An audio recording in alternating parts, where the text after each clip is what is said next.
Assalamualaikum warahmatullahi wabarakatuh. Sampurasun, Bapak Ibu yang sudah bergabung pada program ngulik ya di hari ini, hari Kamis, dan informasinya bahwa setiap program ngulik yang dilakukan setiap minggu ini selalu didatangi, dan kali ini juga di link Zoom itu juga sudah dihadiri tidak hanya dari eh, Kota Bandung saja, tapi ada dari Diskominfo Pangandaran yang sudah hadir pada link Zoom di program Ngulik ini.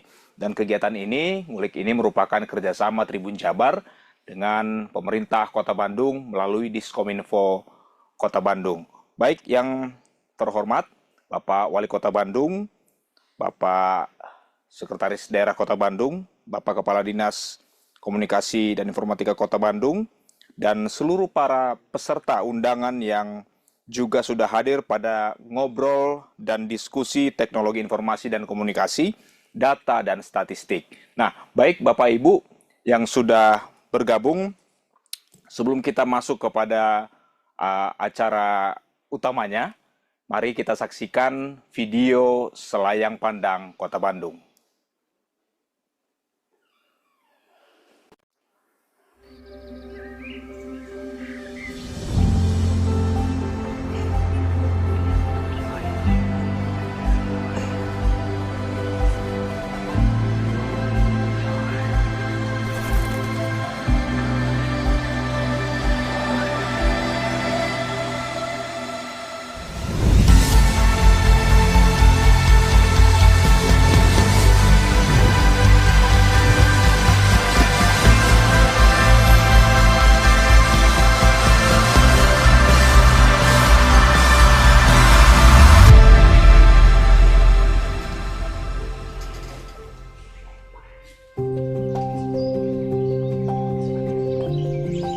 Me and Bandung are like two souls finding rhythm in the middle of life's orchestra.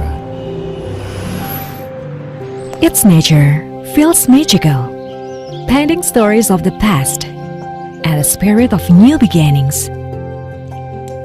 Every step I take here is like weaving threads of beautiful memories. Time seems to slow down.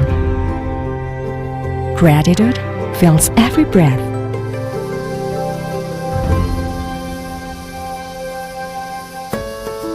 And the food, it's more than just something to eat. More than that, it invites me to explore culture and tradition through taste. I've realized the melody of life I've been searching for is right here. The tender melody flows into my ears and touches my heart with a warmth I never expected.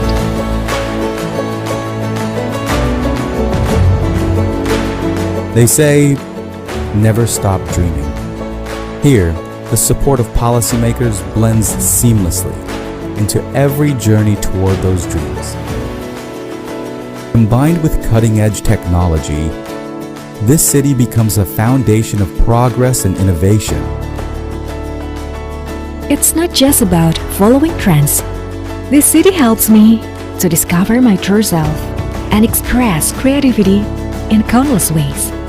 Sparks of inspiration keep glowing, opening the gates to a vibrant urban city.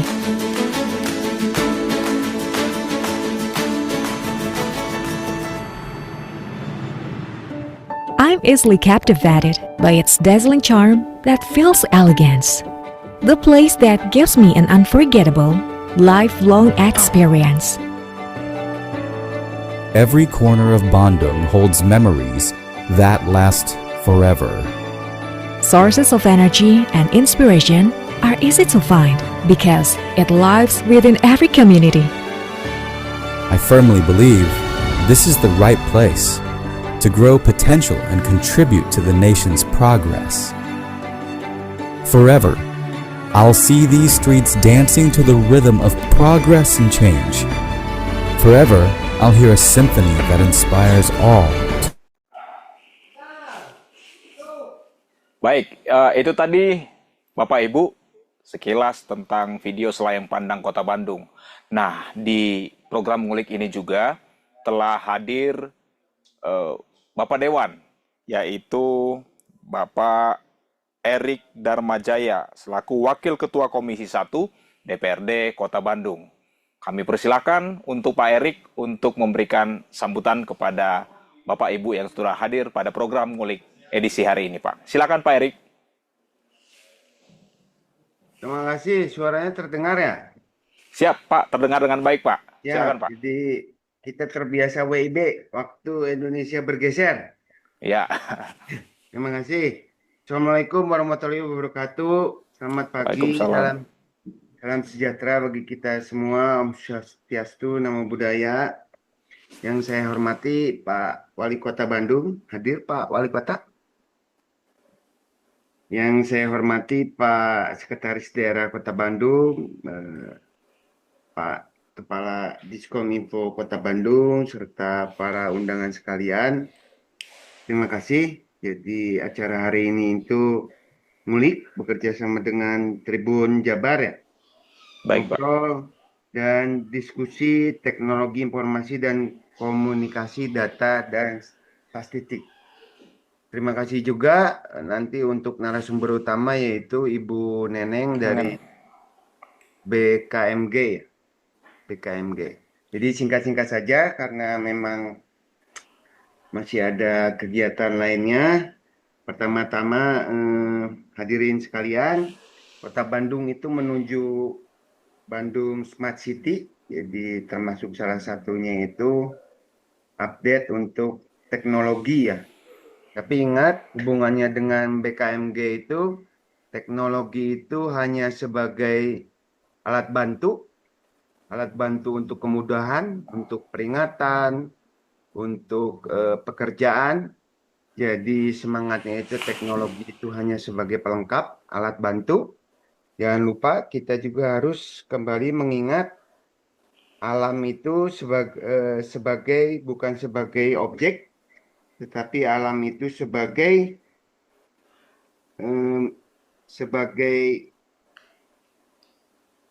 suatu hal yang harus kita hormati bersama, karena alam itu merupakan bagian dari peradaban kehidupan.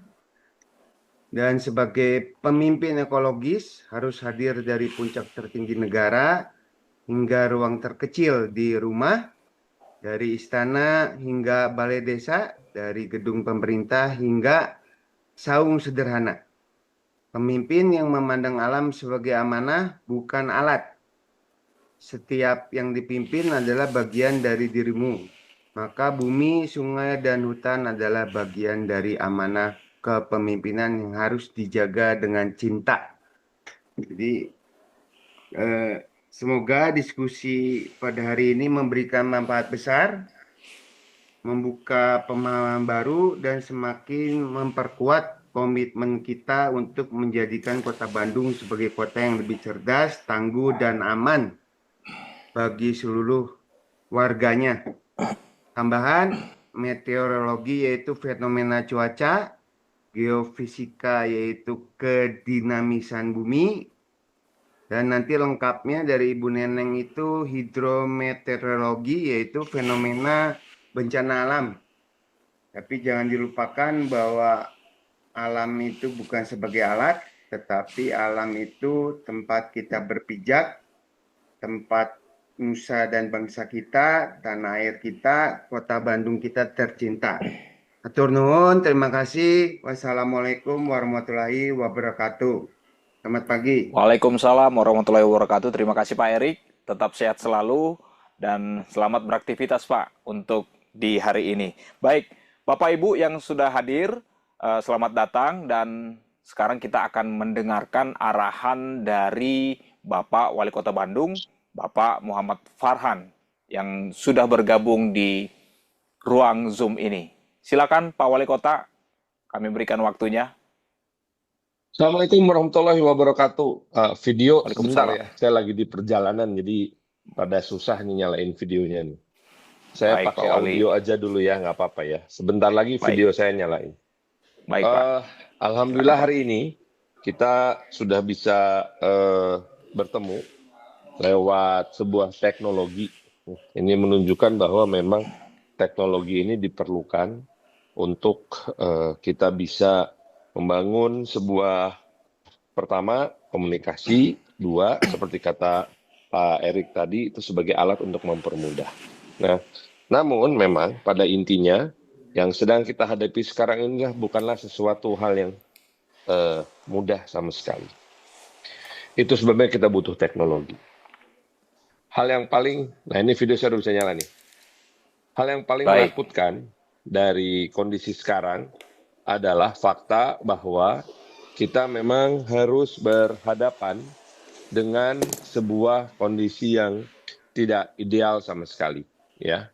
Di mana sebetulnya apa yang terjadi ini merupakan sebuah kondisi dari akibat tidak seimbangnya kita menjaga kehidupan kita di alam sekarang.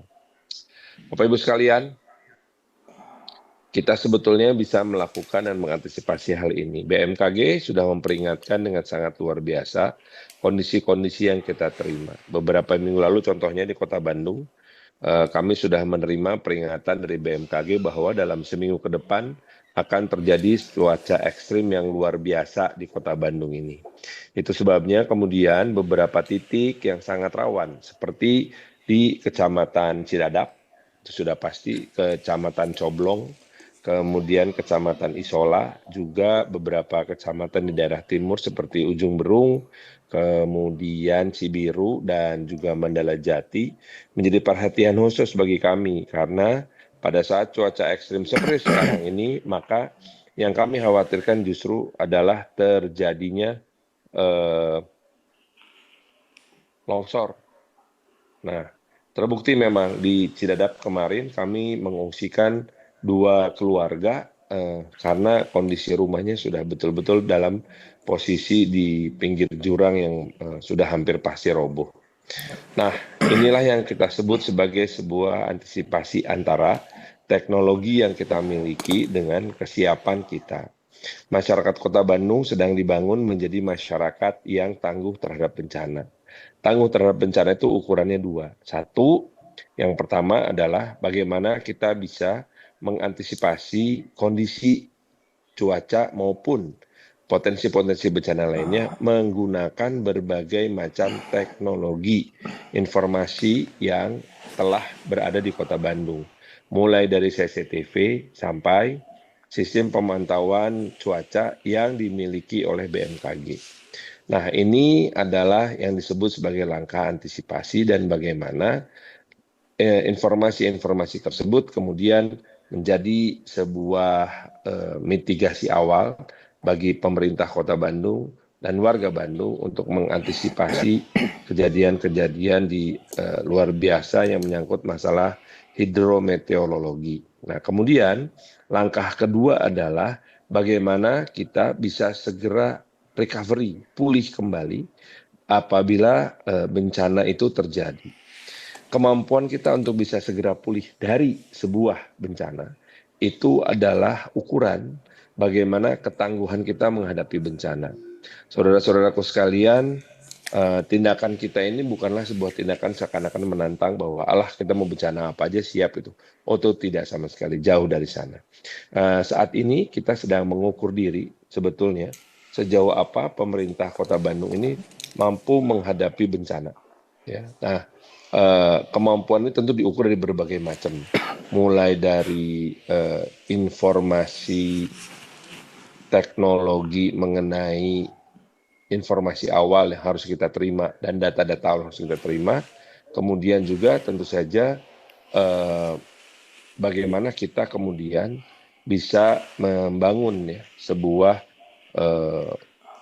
kondisi di mana masyarakat betul-betul siap ini menghadapi situasi bencana yang mungkin terjadi. Nah, banyak hal yang bisa kita lakukan dalam hal ini. Setelah kita memanfaatkan teknologi informasi, kita juga mesti membangun jaringan relawan. Nah, jejaring relawan di Kota Bandung ini tidak bisa kita biarkan begitu saja jalan sendiri, harus ada pengampunya. Maka mulai dari dinas sosial, dinas pemadam kebakaran, dinas kesehatan, dan dinas-dinas lain yang memiliki jaringan relawan untuk penanganan bencana harus kita aktifkan bersama-sama. Sahabat-sahabatku sekalian, tentu saja perhatian dari DPRD Kota Bandung menjadi sangat penting karena dengan adanya legitimasi dari DPRD Kota Bandung, keterwakilan kepentingan masyarakatnya sudah terpenuhi. Kemudian juga dengan adanya dukungan dari organisasi-organisasi yang menjadi bagian dari pemerintahan Kota Bandung pun menjadi sangat penting. Mulai dari TNI, kepolisian, BMKG, dan juga lembaga-lembaga lain yang akan betul-betul menjaga kita agar kita bisa aman dari seluruh kondisi yang mungkin terjadi. Dalam hal memitigasi, maka selalu skenario terburuk yang menjadi patokan kita. Namun, untuk membangun skenario terburuk tersebut dan bagaimana kita bisa mengetahui besarnya kemampuan kita menghadapi skenario terburuk itu sangatlah tergantung dari data yang dikumpulkan dan diolah oleh BMKG dan juga oleh lembaga-lembaga pemerintahan lain ataupun lembaga swasta dan lembaga ilmiah lainnya menggunakan data-data elektronik ataupun device digital yang dimiliki. Nah, contohnya nih saya kasih tahu, berdasarkan data yang disampaikan oleh BMKG mengenai curah hujan, maka kami sudah bisa menghitung titik-titik mana saja di Kota Bandung yang akan mengalami genangan-genangan dan risiko longsor. Nah, dari situlah kemudian kami melakukan pergerakan menuju ke wilayah-wilayah tersebut. Itu sebabnya salah satu hal yang perlu dilakukan, seperti yang saya sebutkan tadi, Cidadap, kami mengungsikan 2 keluarga. Beberapa daerah lain kita akan membersihkan dan memperbesar gorong-gorong dan lain-lain. Nah, itu yang juga menjadi perhatian besar untuk kita. Apalagi yang penting, suplai listrik. Suplai listrik menjadi penting karena kita juga tidak mau apabila terjadi sebuah bencana, tiba-tiba suplai listrik di kota kita ini putus. Karena tanpa listrik maka kota ini lumpuh total. Itu satu. Nah, yang kedua yang juga sangat kita perhatikan adalah mengenai infrastruktur jalan. Apabila infrastruktur jalan ini mengalami gangguan berat, ada alternatif apa saja yang bisa kita lakukan. Dan bicara soal infrastruktur jalan, juga masalah penerangan jalan. Menanggapi berbagai macam keluhan dari masyarakat tentang beberapa titik jalan utama yang gelap gulita pada malam hari, kami sudah mendapatkan izin, alhamdulillah, dari Menteri Pekerjaan Umum untuk segera memasang seluruh, memperbaiki dan memasang seluruh penerangan jalan umum di semua ruas jalan. Itu, walaupun jalan itu dikelola atau milik dari pemerintah pusat. Jadi kami akan langsung memasangkannya tentu saja dengan administrasi yang sesuai dengan ketentuan. Nah, itu hal-hal penting yang perlu kami sampaikan. Untuk itu, izinkan kami menyampaikan apresiasi kepada BMKG atas berbagai macam informasi dan juga berbagai macam peringatan dalam rangka mitigasi bencana, juga kepada sahabat-sahabat saya yang tergabung dalam berbagai macam bentuk relawan mitigasi bencana maupun penanganan bencana. Insya Allah, apabila kita bekerja sama-sama, maka kolaborasi menjadi kata kunci untuk menciptakan masyarakat Kota Bandung yang tangguh bencana. Oh iya, ada satu lagi. Kota Bandung tahun ini baru saja membentuk BPBD, Badan Penanggulangan Bencana Daerah, sebuah lembaga yang pada saat sekarang akan menjadi lembaga yang sangat penting dalam mengaktifkan masyarakat dan menyiapkan kita semua menghadapi bencana. Terima kasih untuk dukungannya. Wabillahi taufiq wa hidayah. Wassalamualaikum warahmatullahi wabarakatuh. Waalaikumsalam warahmatullahi wabarakatuh.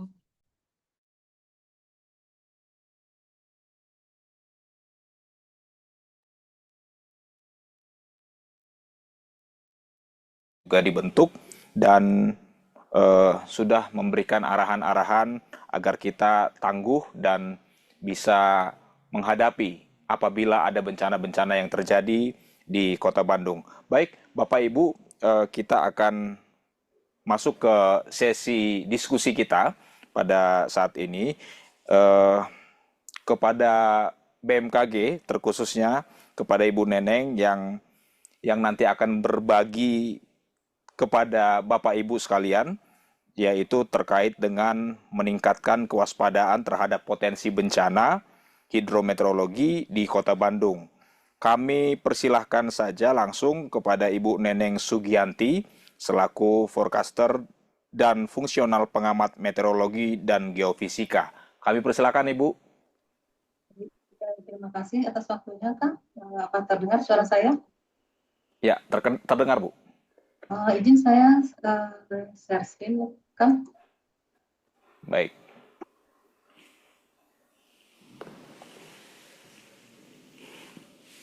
Ada bahan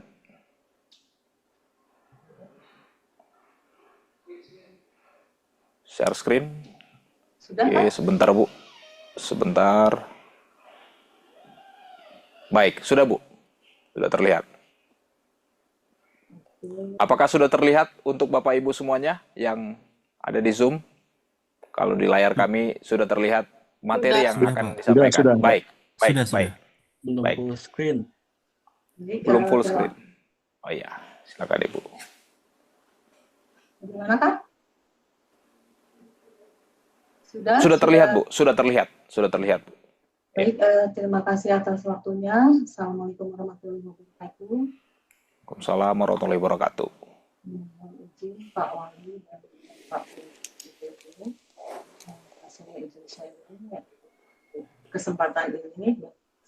Terima kasih atas undanganmu pada panitia mengundang kami untuk bersilaturahmi pada acara hari ini. Semoga acara ini menjadi amal ibadah kita dan membawa keberkahan untuk kita semua. Akan punten waktunya dibatasi nggak, Kang?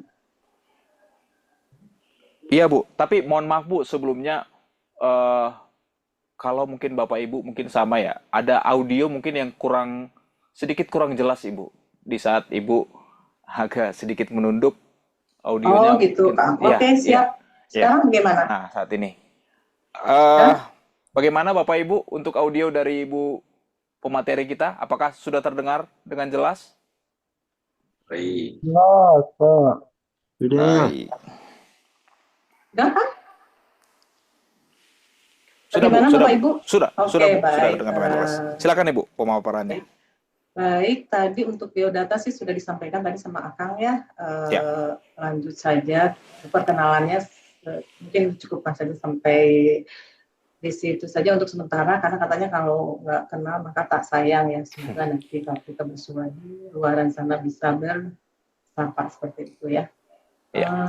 Kami informasikan atau hal-hal yang akan kami sharing pada kesempatan ini adalah hal-hal berikut, yaitu penangguhan, cuaca ekstrim, kemudian cuaca ekstrim, kemudian bencana hidrometeorologi dan perkiraan musim hujan 2025 dan 2026, kemudian perkiraan curah hujan bulanan.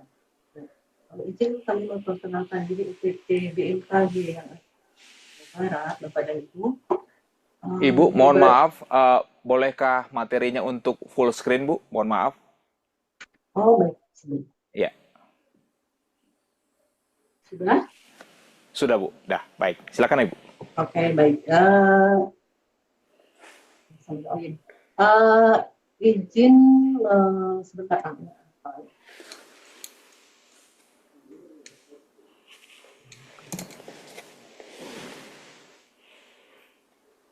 Tadi saya mau izin keterangan UPT yang ada di BMKG Jawa Barat ini ada 5 UPT. Selain stasiun geofisika Bandung, ada stasiun geofisika Sukabumi, kemudian ada stasiun meteorologi Cipeko yang ada di Puncak Bogor, kemudian ada stasiun meteorologi Jawa Barat yang ada di Kota Bogor, dan stasiun meteorologi Kertajati. Tugas pokok yang harus kami emban adalah melakukan tugas pemerintahan di bidang MKG di wilayah Provinsi Jawa Barat sesuai dengan peraturan dan perundangan yang berlaku. Kemudian fungsinya melakukan pengamatan, pengumpulan, pengolahan, penyebaran, dan analisa data cuaca, iklim, dan gempa bumi, fisika, dan lainnya. Kemudian memberikan pelayanan informasi meteorologi, klimatologi, kualitas udara, dan geofisika, dan memberikan atau melakukan koordinasi dengan pemerintah daerah serta institusi terkait.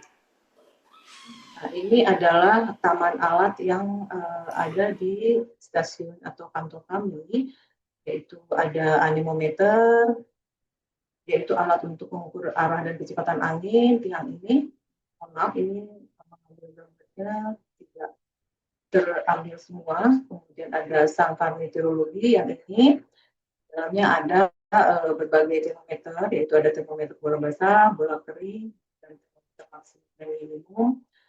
Itu kegunaannya untuk mengukur suhu udara setiap jam di suatu wilayah. Kemudian ada automatic reservoir. Ini kegunaannya untuk menampung air hujan, karena air hujan di kami itu setiap 6 hari sekali ditampung dan dianalisis. Tapi di sini kami tidak melakukan analisis, tapi curah hujannya saja yang dikirim ke laboratorium yang ada di BMKG Pusat. Kemudian ini ada alat penangkap curah hujan manual atau yang disebut dengan alat penangkap curah hujan observasi, atau kemudian ada sun vibration atau alat untuk mengukur lama penyinaran matahari, dan alat untuk mengukur polusi debu di udara. Nah, polusi debu di udara ini sama dengan air hujan ini, kita hanya mengirimkan sampel debunya saja untuk dianalisis. Kemudian ini ada alat pengukur curah hujan otomatis, dan ini adalah panci penguapan. Berikutnya lanjut saja. Nah, alat-alat yang tadi itu yang saya sampaikan itu dibaca secara manual, karena di kami itu ada alat manual dan ada yang otomatis. Nah, alat-alat yang manual tadi dibaca setiap 1 jam sekali dan diinput ke aplikasi yang bernama BMKG Soft. Kemudian hasil dari inputan ini akan dihasilkan output seperti ini. Ini namanya data sinoptik atau yang kami kenal di BKG sebagai buku MD48. Ini berisi sandi-sandi. Kenapa berisi sandi-sandi? Karena setiap jam kami melakukan pertukaran data cuaca di seluruh dunia. Makanya kami menggunakan data sandi-sandi seperti ini yang dikirim setiap 3 jam sekali, tapi kami input per 1 jam sekali selama 24 jam. Kemudian kalau tadi alat-alat yang manual, nah sekarang ini tampilan AWS ini seperti ini, kotak. Kalau yang tadi manual itu per item, jadi satu unsur cuaca, satu alat. Namun kalau untuk AWS ini sudah terintegrasi, jadi semua alat-alat yang terkumpul di sini digabungkan dalam namanya AWS atau Automatic Weather System. Ya. Keuntungan alat ini adalah data ini bisa tersimpan per 10 menit sekali selama 24 jam. Berikutnya, dan tampilan AWS online-nya seperti ini. Jadi data AWS ini bisa diakses dimanapun karena sudah berupa data online. Kemudian ini cara pembuatan perakiraan cuaca. Di BMKG Bandung, walaupun statusnya stasiun geofisika Bandung, tapi kami melakukan pembuatan perakiraan cuaca, khususnya untuk perakiraan cuaca Bandung Raya. Kemudian tadi juga kami melakukan pengamatan sinoptik terbatas. Data-data sinoptik yang tadi itu sangat berguna sekali untuk mendukung perakiraan cuaca. Kemudian perakiraan cuaca itu kami juga mengambil data atau data dukungnya dari data satelit atau radar, kemudian dari BMKG. Nah, ini adalah salah satu contoh tampilan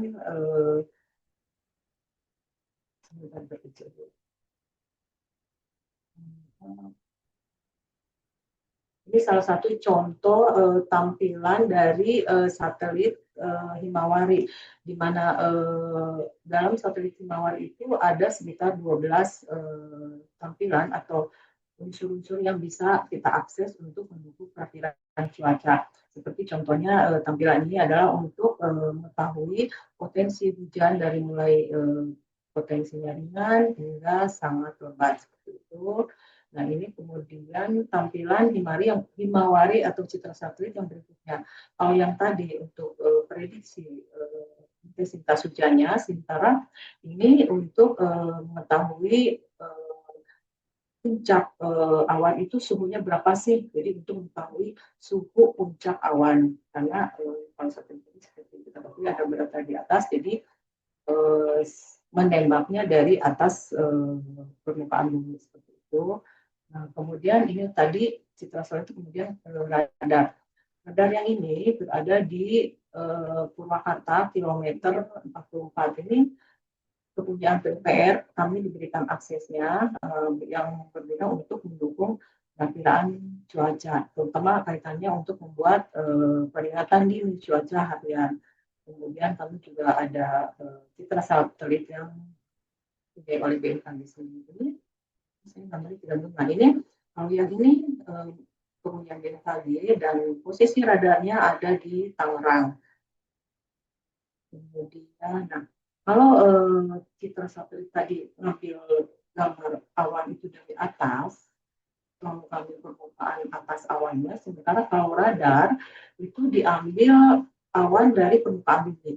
Jadi cara kerjanya itu adalah menggambarkan potensi intensitas curah hujan yang dideteksi oleh radar itu menggunakan atau mengukur intensitas curah hujan oleh radar cuaca berdasarkan seberapa besar pancaran energi radar yang dipantulkan kembali oleh butiran-butiran air dalam awan dan digambarkan dengan produk reflexivity. Nah, jadi menembakkan pantulan dari awan yang ditangkap oleh radar seperti itu.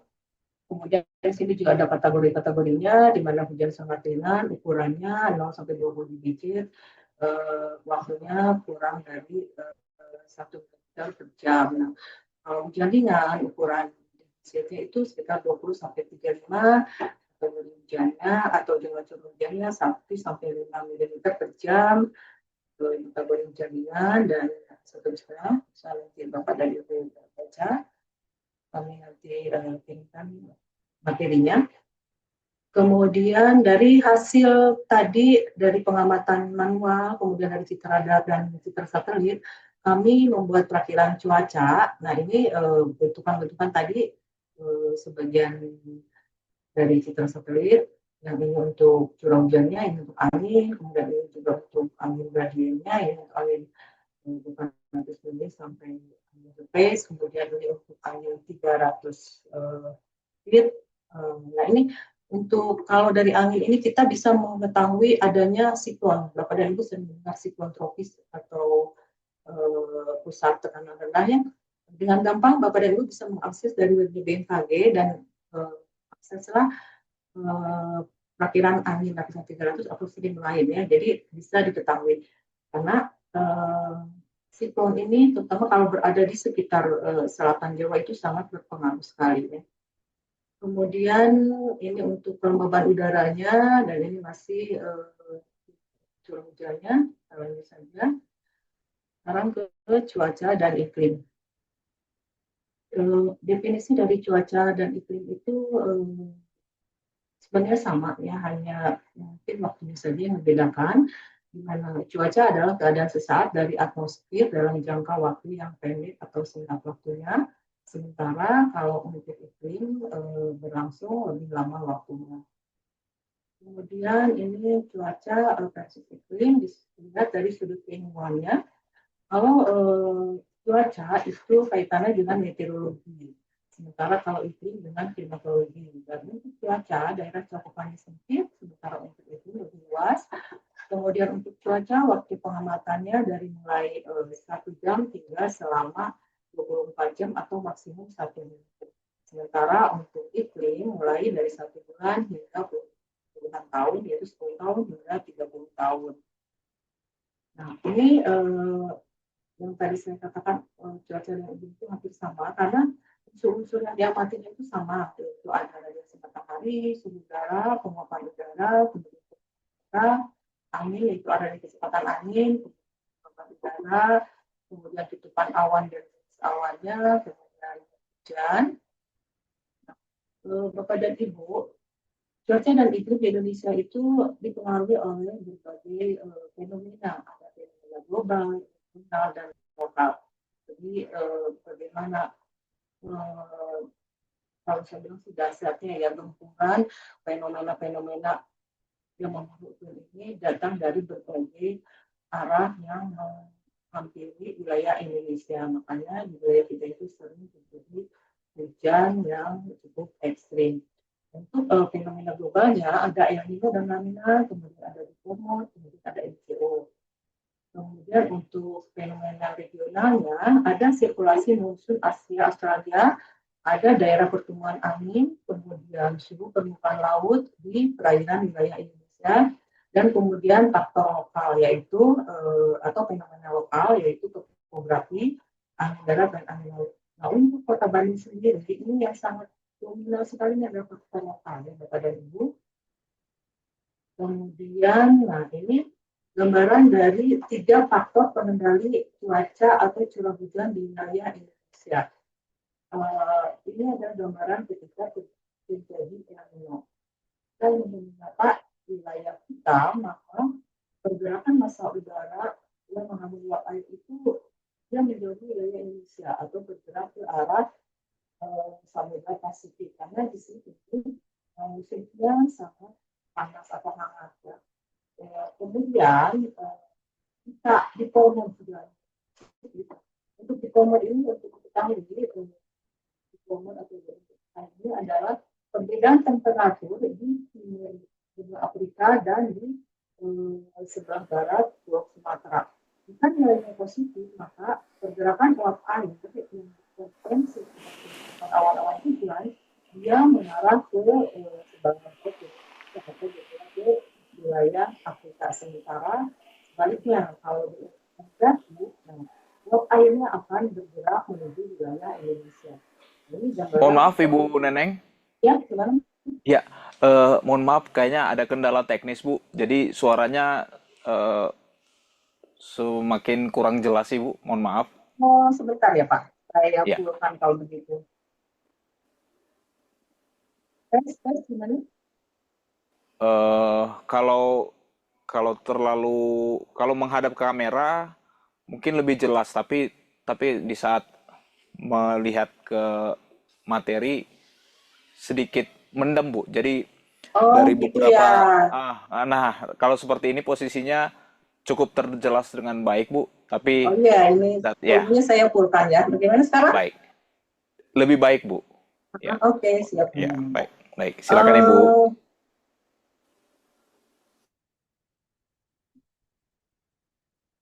Jadi sampai mana ya Pak? Kan mau diulang lagi atau lanjut saja ini? Kang? Mari, Halo, silakan Bu, dilanjut. Oh iya, dilanjut saja ya.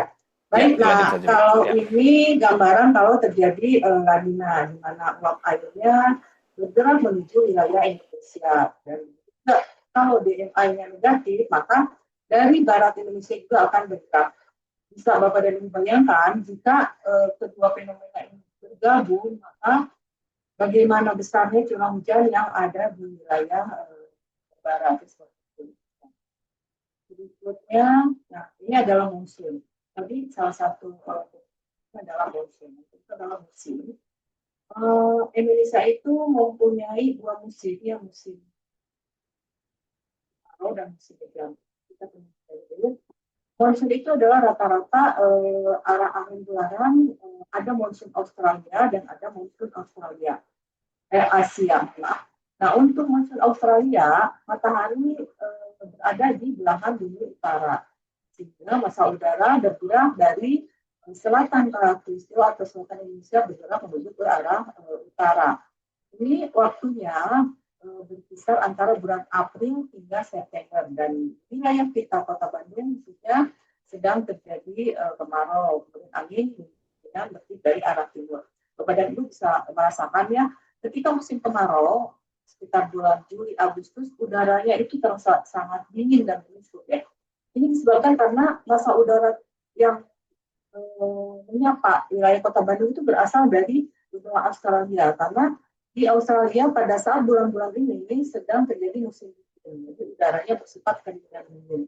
Maka udara yang sama kita juga akan terasa kering dan dingin. Kemudian ketika matahari berada di belahan selatan bumi, terjadi pada bulan Oktober hingga Maret atau saat ini matahari berada di selatan Khatulistiwa dan angin bergerak dominan dari arah barat ya. Nah, bertepatan dengan musim hujan. Kenapa? Karena massa udaranya berasal dari Samudra Hindia yang banyak mengandung uap air dan berpotensi terhadap pembentukan awan-awan hujan. Berikutnya, mungkin wilayah Indonesia. Nah, ini tadi sudah disampaikan bahwa di Indonesia itu ada dua musim, yaitu musim hujan dan musim kemarau. Kami selalu menyikat yang musim hujan terjadi pada bulan Oktober dan Maret. Kami singkat menjadi Omar. Jadi Bapak dan Ibu biar di kepala tertanam terus yang musim hujan itu bulan apa sih di Bandung itu? Jadi kita singkat aja Omar ya. Kan kalau ada yang namanya Kang Omar. Kemudian untuk bulan September ketika musim kemarau terjadi pada bulan April dan September. Dan selalu atau kami singkat menjadi Asep ya. Kita juga buat Kang Asep ya.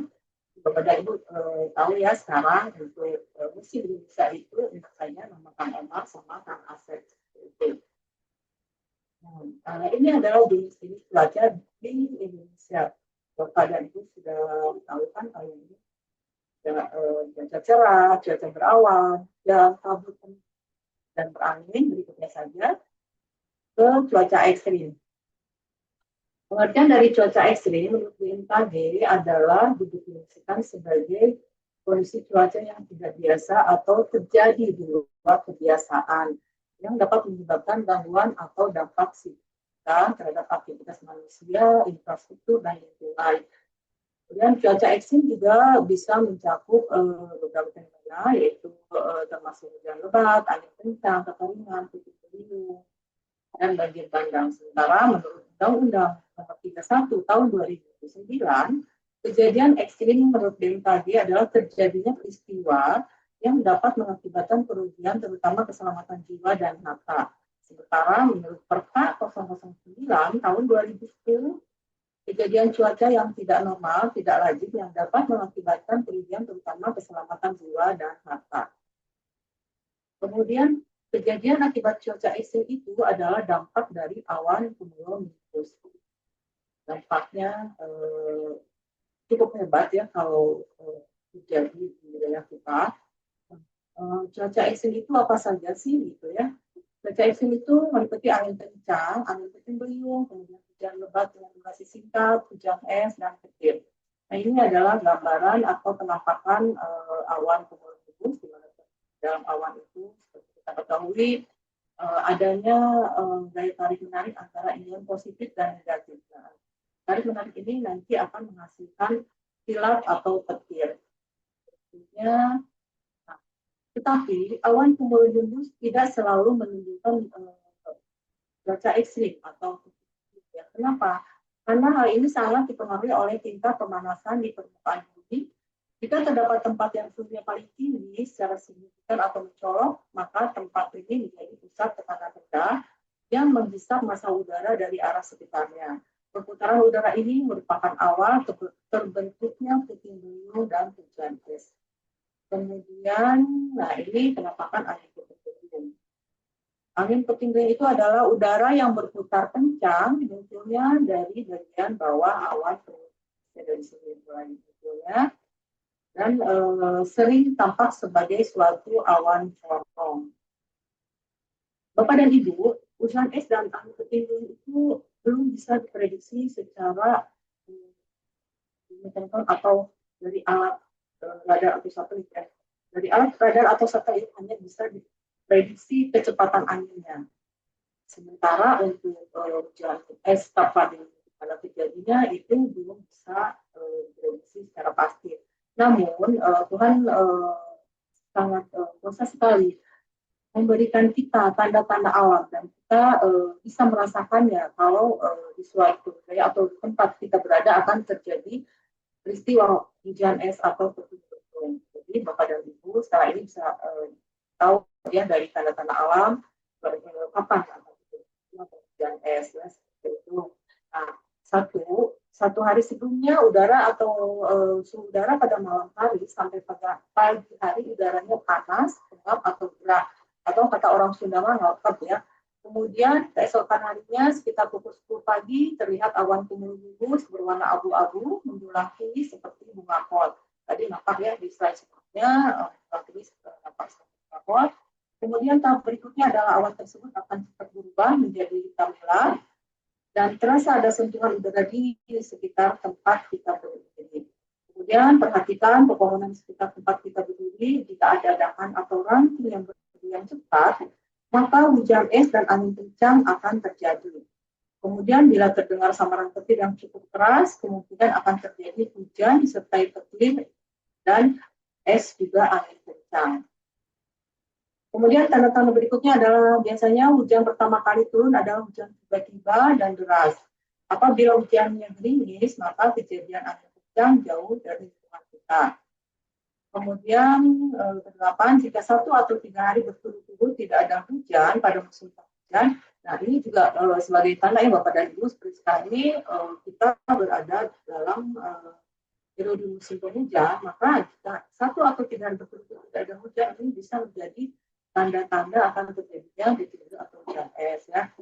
Kemudian pada kemungkinan hujan deras yang pertama kali turun diikuti dengan angin kencang, baik yang masuk dalam kategori medium maupun angin kencang yang berdatar ya.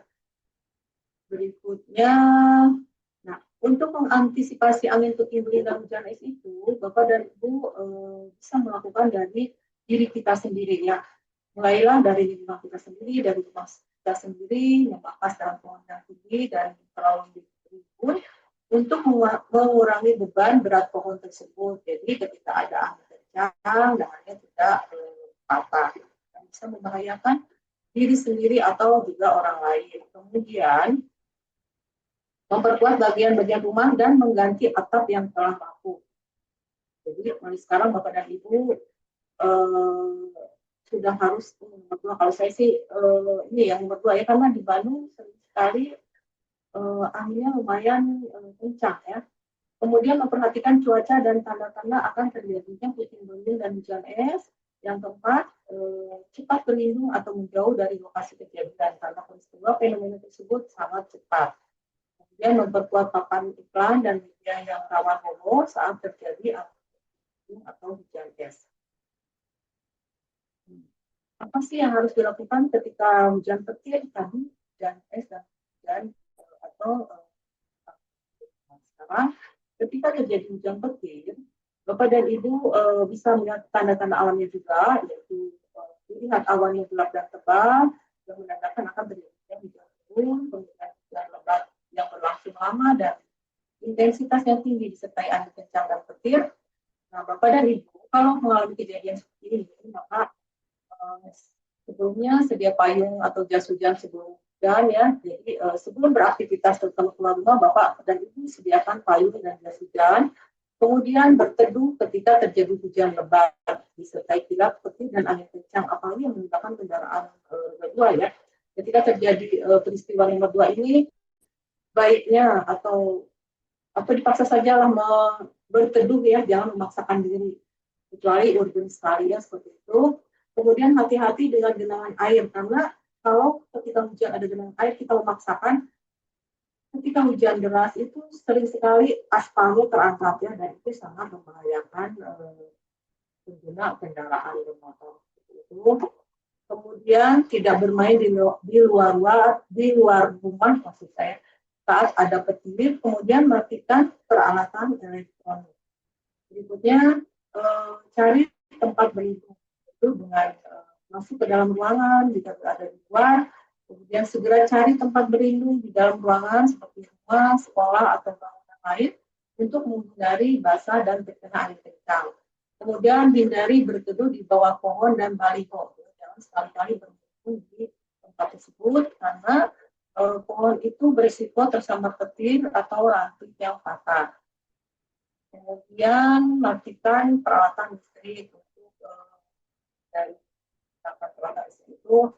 Kepada Ibu bisa mematikan televisi ketika ada di rumah yang televisi menyala, kemudian mematikan komputer atau telepon seluler saat hujan lebat, terutama jika ada petir. Jadi jangan tiba-tiba ketika ada petir tetap main ponsel seperti itu Bapak dan Ibu. Ini untuk menghindari risiko tersambar petir. Kemudian cabut kabel maksudnya. Sebaiknya cabut kabel peralatan listrik dan stop kontak jika tidak digunakan. Kemudian ini penggunaan telepon seluler sudah bisa lihat tadi. Dan berikutnya ke bencana hidrometeorologi. Bapak dan Ibu, potensi bencana yang kita itu bisa dilihat dari bulan-bulan tertentu. Jadi selama 1 tahun itu ada 4 kelompok bulan di mana bencana-bencananya itu terjadi biasanya seperti itu saja. Contohnya ketika bulan Desember hingga Februari, bencana yang sering dan bertambah bagi wilayah biasanya banjir, longsor. Sementara untuk wilayah Jawa Barat yang dikatakan perairan atau di pantai biasanya gelombang tinggi. Kemudian Maret dan April, Mei itu kejadian bencana alamnya itu adalah puting beliung, petir, dan hujan es. Sementara Juli, Agustus bencana yang berpotensi terjadi adalah kekeringan, kebakaran hutan, dan juga gelombang tinggi untuk wilayah Jawa Barat yang berada di pesisir, baik utara maupun selatan. Sementara untuk bulan September, Oktober, dan November, kembali lagi ke bencana puting beliung, hujan es, dan petir. Apa sih yang disebut dengan bencana hidrometeorologi? Kepada Ibu, kami mengingatkan bahwa bencana hidrometeorologi adalah suatu fenomena bencana alam atau proses merusak yang terjadi di atmosfer atau meteorologi, kemudian di air atau hidrologi, dan lautan atau oceanografi, yang dapat menyebabkan hilangnya nyawa, cedera, atau dampak kesehatan lainnya, kerusakan harta benda, hilangnya mata pencaharian dan layanan, kemudian gangguan sosial dan ekonomi, atau kerusakan lingkungan. Nah, ini tadi sudah disampaikan ya, bahwa cuaca ekstrim itu berpotensi terhadap bencana. Jadi ada angin kencang yang dikategorikan ke dalam bencana hidrometeorologi itu ada puting beliung, banjir, karhutlah, kekeringan, dan longsor. Kemudian bencana hidrometeorologi dan dampaknya. Jika terjadi hujan lebat, fenomena meteorologi berupa intensitas atau presipitasi yang tinggi yang berasal dari awan cumulonimbus. Kemudian awan cumulonimbus atau CB adalah jenis awan konvektif yang dapat menyebabkan cuaca ekstrim di wilayah cakupannya, seperti hujan lebat, hujan es, badai petir, dan angin kencang. Kemudian angin puting beliung, yaitu angin kencang di bagian bawah awan cumulonimbus di dalam waktu singkat, sekitar 3 hingga 5 menit dengan kecepatan capai 40 hingga 50 jam. Dan ini juga saya sampaikan juga ya, puting beliung dan hujan es itu kenapa tidak bisa diprediksi menggunakan alat, karena kejadiannya itu sangat cepat dan waktunya sangat singkat. Kemudian areanya juga tidak terlalu luas ya, hanya sekitar 1 hingga 5 km saja. Kemudian sebagian besar terjadi pada masa transisi atau peralihan musim kemarau ke hujan atau sebaliknya, dan sifatnya lokal dengan cakupan luas wilayah kurang dari 10 kilo. Kemudian banjir. Banjir adalah peristiwa atau keadaan di mana terendamnya suatu daerah atau daratan karena volume air yang meningkat. Ini diambil dari definisi BNPB tahun 2018. Kemudian tanah longsor, yaitu fenomena alam yang berupa gerakan massa tanah dalam mencari keseimbangan baru akibat adanya gangguan dari luar yang menyebabkan berkurangnya atau kuat geser tanah dan meningkatnya tegangan geser tanah. Ini adalah infografis kejadian bencana alam di Kota Bandung yang saya ambil dari Barata, yang mungkin Bapak dan Ibu sudah tidak asing.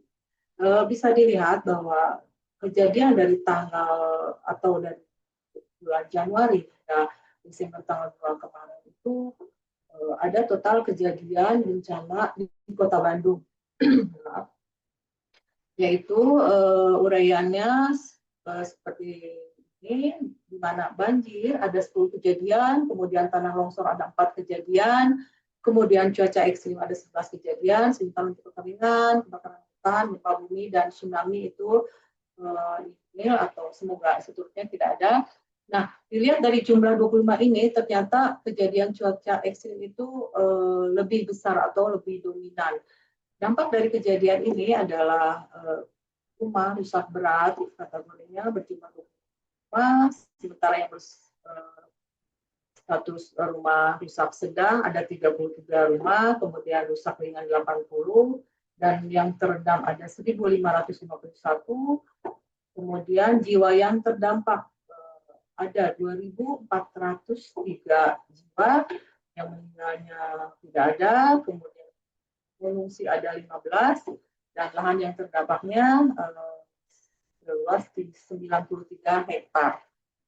Kemudian ini adalah kejadian tanah longsor di Kota Bandung. Ada 4 kejadian, sama kejadiannya dari bulan Januari hingga Desember tanggal 2 kemarin, yaitu ada 4 kejadian tanah longsor, sementara dampak kejadiannya membuat rumah rusak berat sebanyak 2, kemudian rumah rusak sedang 2, rusak ringan 1, jiwa yang terdampaknya ada 6 orang, tidak ada, dan lahan yang terdampaknya sebanyak atau seluas 3 hektar luas. Kemudian ini peta pergerakan tanah, ini juga saya ambil dari linknya Narata, atau mengcopy. Nah, kalau dilihat dari sini, untuk Kota Bandung itu lebih ke wilayah utara ya, karena Cimahi itu sudah juga Kota Bandung. Ini kalau saya lihat ke wilayah utara, jadi daerah-daerah penyangganya ya yang rawan terhadap pergerakan tanah. Walaupun daerah penyangga, tapi kalau kekuatannya dahsyat atau besar, itu bisa sampai juga ke Kota Bandung yang dekat dengan perbatasan kabupaten. Itu. Kemudian ini adalah peta daerah rawan longsor di Kota Bandung ya, Bapak dan Ibu. Kalau dilihat sebentar. Nah, kalau ini untuk Kota Bandung ya, kalau Kota Bandung sih sebagian besar rendah, namun untuk sudah saya sampaikan tadi wilayah utara lumayan ya kategorinya ini, kalau dari saya kurang nampak ya, kategorinya sedang kalau nggak salah ya. Ini daerah utara ya, kalau dilihat dari Sukajadi, daerah Cimenyan, kalau kotanya Sukajadi, Setiabudi ya seperti itu. Jadi untuk wilayah-wilayah utara dan kemudian ini timur laut Bandung juga ya, itu yang harus diperhatikan untuk Kota Bandung. Kemudian, nah langkah kesiapsiagaan bencana hidrometeorologi itu apa saja sih? Jadi mulai dari diri kita, tadi saya sampaikan juga, mulai dari diri kita, ayo mulai dari diri kita, biar dengan cara mengenali lokasi Anda berada. Jadi pahami potensi bencananya ketika kita berada, baik itu di lokasi tempat tinggal kita maupun ketika kita bepergian atau berada di luar rumah. Kemudian pahami rambu atau jalur evakuasi dan tempat evakuasinya. Kemudian jaga alam dan alam akan menjaga kita. Kemudian edukasi diri dengan cara mencari tahu informasi bencana hidrometeorologi, tanda-tandanya, dan langkah mitigasinya. Kemudian siapkan tas siaga bencana. Bapak dan Ibu, bagi yang sudah, alhamdulillah, kalau di rumah yang sudah ada tas siaga bencana, tapi kalau yang belum, ayo mulai sekarang ini siapkan tas siaga bencana ya, jangan tunggu bencana terjadi ya Bapak dan Ibu. Siapkan tas sebagai bakal atau bahan yang kebutuhan primer dan makanan, terutama makanan instan ya, sebelum bencana terjadi. Kemudian catat nomor telepon penting ya, ini juga harus dicatat, jangan mengandalkan ponsel ya Bapak dan Ibu, nomor keluarga atau nomor instansi terkait yang bisa diminta pertolongan ketika terjadi bencana itu ada di ponsel. Karena kalau ada bencana yang luar biasa itu nanti area listrik seperti tadi Pak Wali sampaikan juga pasti tidak ada. Makanya baiknya dicatat, punya catatan note sendiri ya, buku kecil saja seperti itu, catat nomor penting ya. Kemudian selalu mengupdate informasi, yaitu dengan cara selalu memperbaharui informasi dari sumber yang terpercaya, seperti salah satu aplikasi Info BMKG. Kemudian koordinasi dan sinergitas, dengan meningkatkan koordinasi dan sinergitas pihak terkait dalam mitigasi dan penanganan bencana. Nah, Bapak dan Ibu, apa saja sih yang perlu atau yang ada di dalam tas siaga bencana? Ya, bisa dilihat keperluan-keperluan yang urgent saja. Ada kotak P3K, kemudian ada masker, makanan dan minuman yang cukup minimal untuk 3 hari, kemudian handphone dan chargernya, itu informasi dan bantuan kemudian mencari bantuan, dan saya tambahan tadi ya buku catatan, alat tulis harus dibawahi seperti itu. Kemudian dokumen pribadi dan uang cash siapkan untuk bekal 3 hari. Kemudian pakaian juga minimal untuk 3 hari siapkan. Senter dan baterai, fluid untuk meminta pertolongan saat darurat. Kemudian radio portable. Nah ini untuk sebagai dasar kita mendapatkan informasi ya. Dan satu lagi mungkin keperluan balita, kalau yang punya balita dan wanita, keperluan bulanan wanita seperti itu. Dan kalau bisa pampers untuk manula seperti itu. Dan jangan lupa tas siaga ini jangan didiemin terus-menerus, karena makanan, masker, obat-obatan juga ada kadaluarsanya ya Bapak dan Ibu. Baterai juga charger ini senter juga harus dilihat apakah baterainya masih berfungsi atau tidak. Jangan antong aja ya, yang penting sudah ada tapi tidak pernah dicek apakah alat-alat yang kita bawa masih berfungsi atau tidak, masih layak konsumsi atau tidak. Dan juga air minum ya, terutama itu air minum mineral itu atau air kemasan itu yang harus sering diganti. Berikutnya adalah dinamika atmosfer laut. Bapak dan Ibu, sedikit saya infokan teknis tentang kemeteorologian ya. Kenapa ya Bapak dan Ibu sedikit terbiasa dengan istilah-istilah teknis di BMKG. Nah tadi sudah disampaikan juga kan ada suhu muka laut. Nah ini pada dasarian 3 November kemarin, suhu muka laut di wilayah perairan Indonesia bagian barat itu sangat merah ya. Ini sampai 1 hingga 2 derajat Celcius anomalinya. Makanya di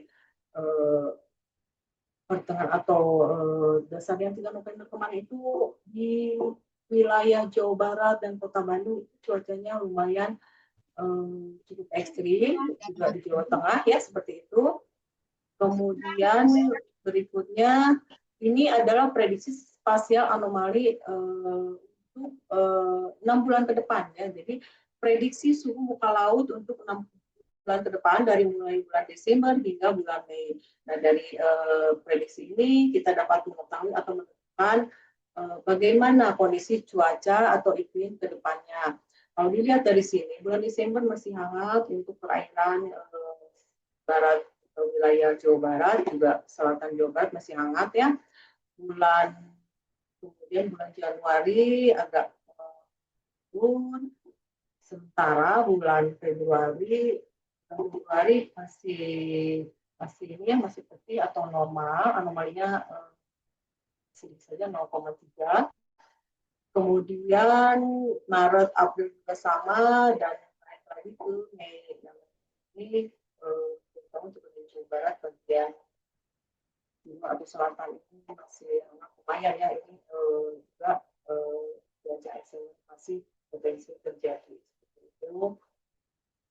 Nah, ini adalah analisis prediksi ENSO atau tadi La Nina dan El Nino ya. Untuk tahun atau musim hujan tahun ini BMKG dan beberapa pemangku kepentingan yang mengeluarkan peringatan ENSO ini mengatakan atau memprediksi El Nino-nya itu kategorinya lemah ya. Jadi dari Desember, Januari, Februari misalnya di sini hingga bulan Mei, Juni, Juli baru netral lagi. Jadi kalau di bawah 0 yaitu sampai 0 minus 0,5 itu kategorinya lemah. Nah nanti netral lagi La Nina-nya ke atau di bulan Mei, Juni, Juli seperti itu. Ini kaitannya dengan akan memasuki atau puncak musim kemarau untuk Kota Bandung. Nah untuk IOD-nya juga masih negatif ya, kalau dilihat cenderung netral sih. Kalau dari November, Desember juga masih dari lemah menuju ke netral, kemudian netral bertahan hingga bulan Mei tahun 2026. Semoga tidak ada anomali yang lainnya ya, yaitu faktor lokalnya mendukung, tidak berubah. Berikutnya Kondisi dinamika atmosfer November 2025, anomali suhu kalau di Samudra Hindia menunjukkan indeks iodinnya atau indeks bulanannya sebesar -2.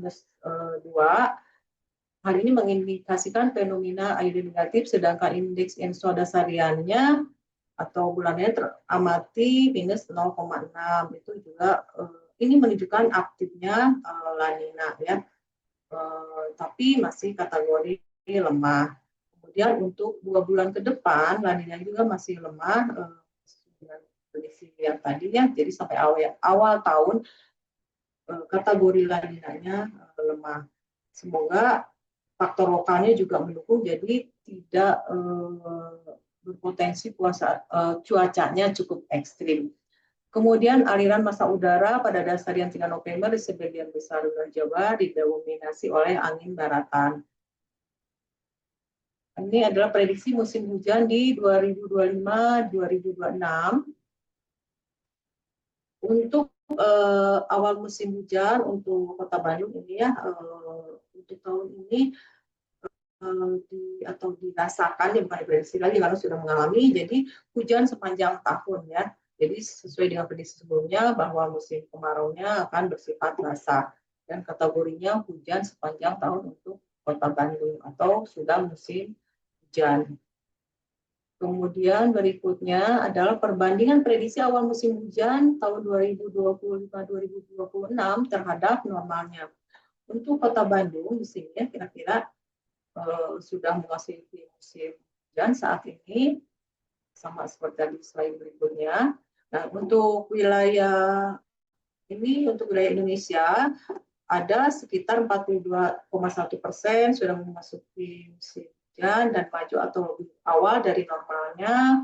Kemudian untuk yang sama dengan normalnya ada 7,1%, sementara untuk wilayah yang mundur atau lebih lambat dari normalnya ada 8%. Jadi yang lebih banyak persentasenya adalah yang maju lebih awal dari normalnya musim hujannya seperti itu. Nah ini yang menjadi catatan adalah ini puncak atau prediksi puncak musim hujan untuk Kota Bandung seperti dapat dilihat ya. Bandung di sini ini sesuai warnanya dengan bulan Maret. Jadi puncak musim hujan tahun ini untuk Kota Bandung adalah bulan Maret. Berikutnya, informasi perakiraan curah hujan bulanan Jawa Barat untuk mendukung sektor pembangunan. Nah, Bapak dan Ibu, prediksi hujan dan sifat hujan bulan Desember untuk Kota Bandung di daerah sini ya, ini warnanya cenderung kuning agak tua ya, bukan kuning cerah. Oranye hingga kuning tua itu kategorinya menengah, di mana curah hujannya berkisar antara 100 hingga 300 malah ya, ini nih sampai sini ya, Bandung sini ya, berarti dari sini sampai sini kategorinya 150 hingga 300 mm untuk bulan Desember. Dan kemudian sifat curah hujannya untuk Kota Bandung bulan Desember adalah normal. Untuk bulan Januari, maaf ini nggak ini. Untuk Januari, Bapak dan Ibu, ini dapat dilihat ya, untuk Kota Bandung masih kategori menengah dengan sifat curah hujannya normal. Kemudian berikutnya untuk bulan Februari sama masih kategori menengah dan sifat hujannya masih normal. Kemudian, nah ini saya ambil satu tabel saja karena khawatirkan waktunya tidak mencukupi. Jadi saya ambil untuk Kota Bandung itu masuk atau nomor zoom-nya itu di 192. Kami di klimatologi itu ada nomor-nomor wilayah yang dikatakan zona musim ya. Jadi untuk Kota Bandung itu nomor 192, di mana musim hujannya itu normalnya adalah Oktober dasarian 3 atau akhir Oktober hingga Mei dasarian 1. Jadi awal atau musim hujannya Oktober, Mei ya. Kemudian panjang durasi musim hujannya itu selama 20 dasarian dengan curah hujannya sekitar 1.500 hingga 2.000 mm. Nah, ini Bapak dan Ibu kami juga informasikan, ini adalah kategori hujan atau intensitas hujan yang kami infokan kepada Bapak dan Ibu, di mana hujan kategorinya ringan hingga sangat ekstrim. Di mana ringan, jumlah curah hujannya itu 0,5 hingga 20 mm per hari. Kemudian kategori sedang, jumlah curah hujannya 20 hingga 50 mm per hari, sedangkan lebat 50 hingga 100 mm per hari, dan sangat lebat 100 hingga 150 mm per hari. Sementara untuk kategori ekstrim itu di atas 150 mm per hari. Jadi ini kejadiannya yang 150 mm dalam satu hari itu kejadian di Aceh dan di Sumatera Barat kemarin ya, hujannya di atas 150 bahkan di atas 200 mm yang mengakibatkan banjir dan longsor. Nah, kemudian ini adalah himbauan dan langkah antisipasinya. Jadi menghadapi bencana hidrometeorologi atau cuaca ekstrim itu dengan terutama ketika menghadapi potensi hujan dengan intensitas sedang hingga lebat di berbagai wilayah Jawa Barat termasuk Kota Bandung, masyarakat diimbau untuk melakukan antisipasi mulai dengan membersihkan lingkungan, memperkuat bangunan atau infrastruktur, menyiapkan perlengkapan darurat seperti yang tadi disampaikan seperti tas darurat, kemudian menghindari daerah-daerah yang rentan terdampak. Kemudian waspadai risiko bencana hidrometeorologi seperti angin kencang atau puting beliung, kemudian hujan lebat hingga ekstrim, kemudian tanah longsor atau pergerakan tanah dan juga banjir. Ini perlu digarisbawahi terutama di kawasan rawan. Jadi masyarakat diharapkan mengenali potensi bencana di lingkungannya masing-masing, memahami protokol evakuasi jika terjadi situasi darurat, kemudian berhati-hati ketika beraktivitas di luar rumah, dan mengurangi kegiatan di luar rumah apabila tidak penting. Kemudian bagi yang beraktivitas di luar ruangan, jika terjadi cuaca buruk dihimbau untuk berlindung di tempat yang aman. Dan kemudian jaga kesehatan dan selalu memperbarui informasi cuaca. Dan satu lagi, jangan lupa selalu berdoa minta perlindungan kepada yang di atas.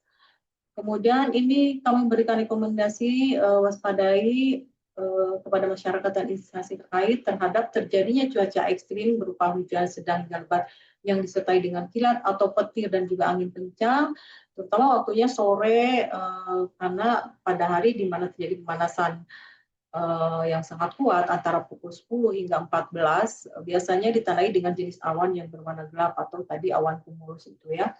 Kemudian waspadai juga terhadap potensi sambaran petir dengan cara berlindung di tempat tertutup, menghindari pohon, tiang listrik, reklame, atau sesuatu yang tinggi lainnya. Dan juga ketika terjadi petir disertai hujan, dari berada di tempat yang terbuka. Kemudian hindari juga tadi tempat-tempat yang berjulang tinggi karena bisa roboh saat terjadi angin kencang. Kemudian mematikan alat komunikasi sementara waktu dan menjaga jarak aman jika sedang berteduh di luar ruangan. Khusus untuk daerah bertopografi curam atau bergunung atau rawan longsor, agar tetap waspada khususnya bila ada kejadian hujan dengan intensitas ringan hingga lebat yang terjadi selama beberapa hari berturut-turut pada daerah dataran rendah dan dekat dengan aliran sungai untuk mewaspadai potensi genangan banjir ya. Jadi ini ketika musim hujan, hujannya tidak berhenti secara terus-menerus, ini yang perlu kita garisbawahi juga karena kapasitas tanah itu untuk menampung air itu ada batasnya. Jika tanah sudah tidak bisa lagi menampung atau menghimpun air hujan, maka dia akan memuntahkannya atau yang disebut dengan longsor seperti itu. Nah, Bapak dan Ibu, informasi BMKG dapat Bapak dan Ibu akses melalui website, kemudian aplikasi mobile, juga dari media sosial, juga dengan radio, karena kami juga selalu on air dengan beberapa radio, terutama saat ini dengan Radio RFM, 2 kali siaran on air ya, pagi sekitar setengah 10 pagi dan sore hari pukul setengah 3 sore. Kemudian melalui media online. Itu saja yang dapat saya sampaikan untuk berbagi pada kesempatan kali ini atau hari ini. Jika ada salah kata atau ucap, mohon maaf. Waktu dan tempat saya kembalikan ke akang moderator. Assalamualaikum Ya, warahmatullahi wabarakatuh. baik. Waalaikumsalam warahmatullahi wabarakatuh. Terima kasih Bu Neneng untuk informasinya. Buat Bapak Ibu yang sudah join dari awal tadi, jangan lupa untuk mengisi absensi dan juga jangan lupa untuk mengikuti kuis. Bagi 5 orang yang menjadi pemenangnya akan mendapatkan 3 bulan free e-paper Tribun Jabar. Nah, Bu, kita langsung ke sesi tanya jawab saja. Di kolom komentar sudah ada pertanyaan, yaitu saya bacakan, tanpa bermaksud menyalahkan pihak manapun, sebetulnya bagaimana gambaran early warning system dari BMKG atau BNPB ataupun dari BRIN sampai dengan informasi tersampaikan ke masyarakat yang kemungkinan terdampak. Dikasih penjelasan, dalam gambaran pewaktuan, berapa menit dapat warning cuaca buruk disampaikan ke instansi lain, berapa lama, dan bagaimana respon selanjutnya. Hal ini berkaca pada kejadian di Sumatera yang bisa jadi karena cakupan terlalu luas atau koneksi yang terbatas atau sign yang tidak bisa terbaca. Tapi agar jadi gambaran di Kota Bandung harus dimaksimalkan dalam hal apa? Seperti itu Ibu, kita langsung saja untuk tanggapannya. Ada di kolom komentar Bu, pertanyaannya. Baik, Akang langsung saya jawab aja ya. Ya. Tadi seberapa cepat ya? Kami menginformasikan peringatan dini seperti tadi sudah disampaikan oleh Pak Wali. Dengar suara saya kan Pak? Ya, Ayo. jelas Pak. Jelas. Kami membuat perakiraan early warning atau peringatan dini itu biasanya 1 jam sebelum kejadian dan disampaikan ke berbagai stakeholder karena tiap UPT BMKG itu ada grup WhatsApp-nya ya Bapak dan Ibu, di mana grup tersebut berisi dari BPBD, instansi-instansi terkait, juga ada dari wartawan, kemudian ada juga dari LSM. Sebenarnya banyak pesertanya atau bukan peserta ya, maksudnya ya peserta lah ya yang ada di grup tersebut dari berbagai anggota grup itu dari berbagai stakeholder. Nah, untuk penyampaiannya sebenarnya mungkin masyarakatnya yang harus aware ya. Karena tadi sudah disampaikan juga bahwa info BMKG itu sudah bisa diakses dimanapun ya melalui HP, media sosial seperti itu ya. Mungkin terus kemudian kami juga memberikan informasi selain tadi perakiraan peringatan dini, kami juga selalu memberikan informasi perakiraan cuaca maupun iklim ya, yang dibagikan setiap bulan melalui instansi terkait, dan instansi terkaitlah yang berhak menginformasikan ke masyarakat ya. Tapi kalau saya tidak salah sih dari beberapa instansi terkait sudah menyampaikan sampai ke desa-desa. Mungkin kalau saya juga tidak menyalahkan berbagai pihak ya. Mungkin dari diri kitanya ya, ayo kita mulai aware. Makanya tadi disampaikan juga selalu mengupdate info dari BMKG, karena kalau mengandalkan pemerintah juga tadi disampaikan juga sama penanya bahwa cakupan wilayah Indonesia yang tadi dicontohkan daerah Sumatera itu sangat luas ya, Jawa Barat pun sangat luas. Karena kalau mengandalkan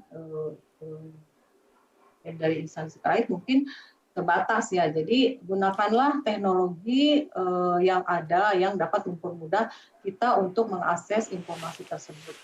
Itu saja, Pak. Oke, baik. Terima kasih. Ini pertanyaan kedua nih, Bu. Seberapa besar peluang terjadinya cuaca ekstrim yang memaksa penghentian sementara aktivitas luar ruang, dan apa ada estimasi untuk durasinya, Bu? Silakan, Bu. Baik, nah ini kembali lagi ya,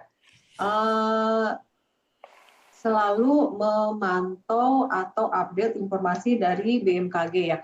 kalau BMKG sudah menginformasikan atau memberikan peringatan dini, itu sudah harus menjadi warning buat kita sendiri ya. Jangan mentang-mentang dari sini mah hujannya misalkan belum gede gitu ya. Tapi kalau wilayah kita sudah diprediksi dan diberikan peringatan bahwa akan terjadi hujan dengan intensitas sedang hingga lebat disertai petir dan kilat, baiknya kita memitigasi diri kita sendiri ya. Contohnya tidak menggunakan alat-alat elektronik, tidak memegang HP, kemudian ketika menyetel TV dimatikan, komputer juga dimatikan, seperti itu sih Kang. Dan tunggu sampai kalau mau menggunakan kembali, tunggu sampai cuacanya mulai bersahabat, atau kalau hujan mulai reda, petirnya juga sudah tidak terdengar, seperti itu sih Kang. Oke, baik Bu. Tadi Pak Wali Kota juga sudah menyampaikan ya, Bapak Ibu, terkait dengan ada beberapa kecamatan, kelurahan yang menjadi fokus-fokus dan salah satunya tempat saya tinggal nih Bu, daerah Mandala Jati. Nah, saya penasaran nih Bu, terkait dengan pemaparan yang Ibu sampaikan tadi, yaitu tentang angin puting beliung dan hujan es. Nah, apakah itu selalu datangnya bersamaan Bu, atau seperti apa nih Bu, terkait dengan angin puting beliung dan hujan es? Karena tadi dari materi itu selalu berdampingan nih Bu, penjelasan terkait angin puting beliung dan hujan es Bu. Ya, baik. Terima kasih Kang pertanyaannya. Hujan es dan puting beliung tadi gambarannya kan hampir sama ya Kang ya, tanda tandanya seperti itu. Cuman biasanya sih kejadiannya sendiri-sendiri ya, puting beliung atau hujan es. Kayaknya selama ini sih saya belum pernah mendengar ya ada hujan es disertai puting beliung, kecuali kalau angin kencang disertai hujan es, iya Kang, seperti itu ya. Kenapa? Karena proses hujan es itu beda dengan puting beliung ya.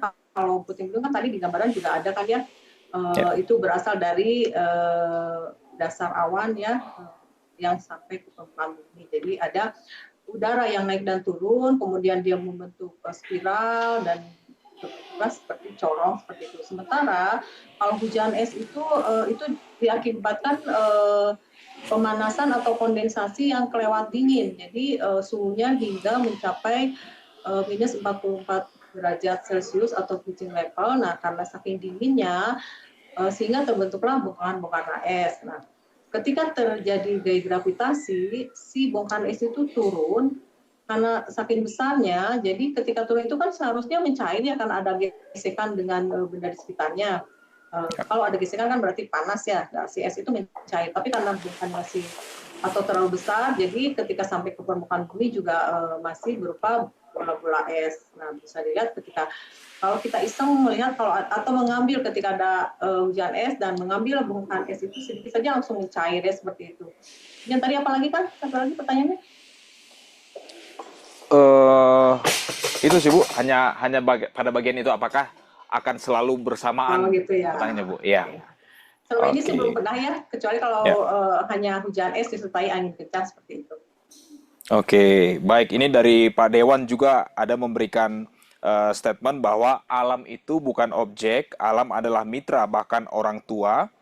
Alam adalah kitab yang terbuka, siapa yang tak mampu membacanya akan tersesat. Nah, itu dari Pak Erik ya, sebagai anggota Dewan DPRD Kota Bandung. Nah, Bapak Ibu yang masih setia dalam program Ngulik ini, apakah masih ada yang hendak ditanyakan sebelum nanti ada closing statement dari Ibu Neneng? Apakah ada yang mau ditanyakan? Ini sebentar, ada yang masuk lagi nih. Oke, saya bacakan ada satu pertanyaan, Bu. Izin Bapak Ibu, ini keluar dari konteks. Apakah memungkinkan untuk membahas mengenai sesar Lembang yang dampaknya akan begitu besar untuk Kota Bandung? Bagaimana Ibu untuk menanggapi ini? Baik, terima kasih. Pertanyaannya bagus ya. Ini sangat update ya Pak dari yang nanya. Baik, untuk sesar Lembang mungkin sesi berikutnya ya Kang ya, karena kita berbicara tentang hidrometeorologi. Iya, nanti kalau sesar Lembang nanti mungkin yang menjadi narsumnya juga seorang fisikawan ya, seperti itu Kang. Nanti Oke, mungkin akan baik. bisa menyempatkan satu sesi untuk membahas tentang sesar Lembang atau sesar yang ada di Jawa Barat seperti itu, Kang. Baik, ini akan dicatat dari pemerintah Kota Bandung untuk sesi berikutnya, Bu ya. Mungkin Iya, ada betul, Kang. edisi ngulik selanjutnya yang membahas secara khusus terkait dengan sesar Lembang yang tentunya kita tahu dampaknya cukup besar di Kota Bandung, secara khususnya Bandung Raya. Nah, Iya, apakah betul, ada Kang. lagi Bapak Ibu yang mau bertanya sebelum kita tutup kegiatan ngulik hari ini? Dan rasanya sudah tidak ada yang bertanya ataupun raise hand. Oke, kami ingatkan lagi buat Bapak Ibu yang belum mengisi absen, untuk mengisikan absen, linknya sudah kami bagikan di kolom chat dan jangan lupa untuk mengikuti kuis yang tentunya ada hadiahnya nih buat Bapak Ibu. Baik, sebelum kita tutup, kami persilakan untuk Bu Neneng untuk memberikan closing statement-nya, Ibu. Silakan. Baik, terima kasih, Kang. Saya hanya akan misalnya Kang, ya betul tadi seperti yang Pak Dewan sampaikan ya. Alam akan kita menjaga alam dan alam akan menjaga kita juga ya, Kang. Jadi mulailah dari diri kita sendiri. Pertama kita selalu berdoa karena suka atau tidak suka kita berada di atau tinggal di tempat rawan bencana hidrometeorologi. Bukan hanya hidrometeorologi, juga kita berada di daerah gempa ya. Jadi untuk Kota Bandung itu bencana itu dari atas dan dari bawah. Jadi dari atas permukaan bumi dan dari bawah permukaan bumi atau gempa bumi seperti itu. Jadi yang pertama sih yang saya sampaikan, jangan lupa berdoa, kita selalu minta pertolongan ke yang di atas, kemudian kita juga mulai aware ke diri kita sendiri, kita berada di tempat yang rawan bencana hidrometeorologinya, apakah itu banjir, longsor, atau seperti itu sih, dan jaga kesehatan satu lagi. Terima kasih Ibu Neneng untuk paparan materinya dan kata-kata penutup yang bisa menjadi pedoman bagi para peserta yang ternyata peserta yang hadir hari ini bukan hanya dari Kota Bandung saja Ibu, tapi ada dari Pangandaran dan dari wilayah lainnya. Terima kasih Ibu, tetap sehat selalu dan selamat beraktivitas Ibu. Terima kasih. Satu lagi Kang, boleh Kang? Baik, silakan Ibu. Ini satu lagi, ayo kita mulai menanam pohon ya, karena perubahan itu sudah nyata ya Bapak dan Ibu. Mulai dari rumah kita sendiri tuh, kita menanam pohon satu rumah satu pohon saja. Misalkan kalau tidak punya halaman, bisa menggunakan pot atau terrace bag atau media-media yang dapat digunakan untuk menanam seperti itu. Kalau masih alasannya tidak punya halaman, bisa digantung dan menanam tanaman yang bisa digantung seperti itu kan. Terima kasih. Baik, itu pesan yang sangat-sangat penting ya Bu ya untuk menanam pohon. Jangan lupa untuk menanam pohon, satu rumah satu pohon. Seperti itu Bu ya, minimalnya seperti itu.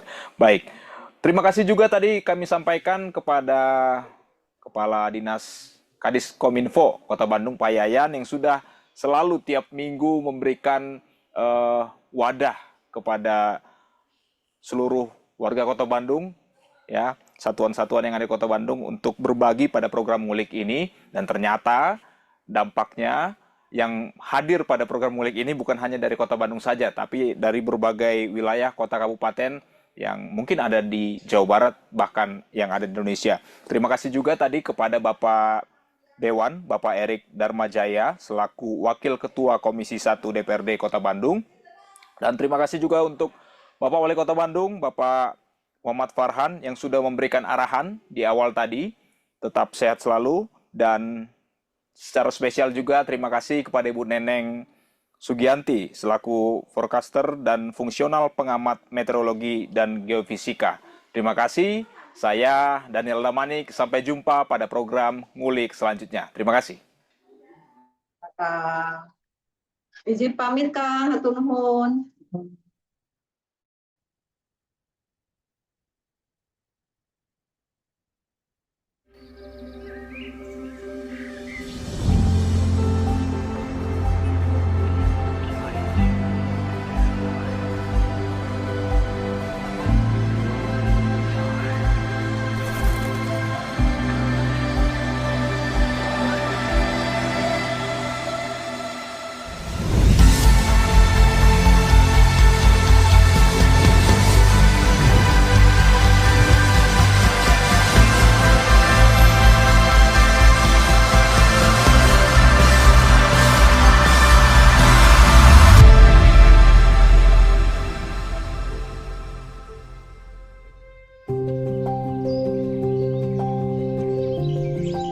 Me and Bandung are like two souls finding rhythm in the middle of life's orchestra.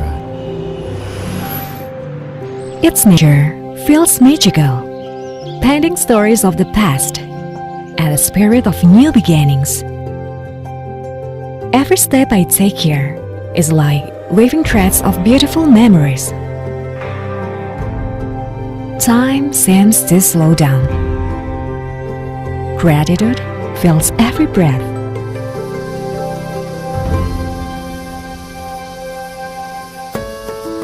And the food, it's more than just something to eat. More than that, it invites me to explore culture and tradition through taste. I've realized the melody of life I've been searching for is right here. The tender melody flows into my ears and touches my heart with a warmth I never expected.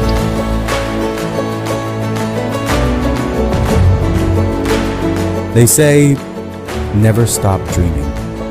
Here, the support of policymakers blends seamlessly into every journey toward those dreams. Combined with cutting-edge technology, this city becomes a foundation of progress and innovation. It's not just about following trends. This city helps me to discover my true self and express creativity in countless ways. Sparks of inspiration keep glowing, opening the gates to a vibrant urban city.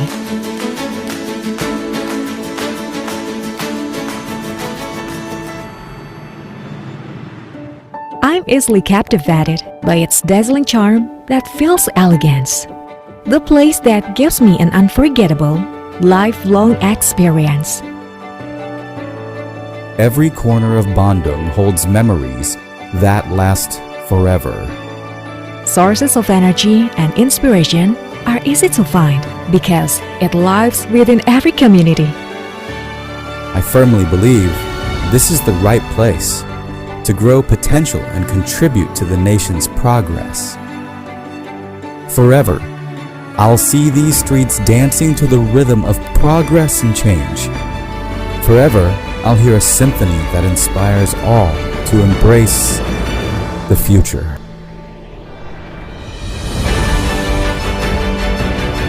Forever, I'll see the city as a place of endless transformation. Forever, I'll see the city that grows with creativity, innovation, and collaboration with Bandung Utama. With pride, I can say Bandung has become a true home that's excellent, open, trustworthy, progressive, and faithful for achieving our shared dreams.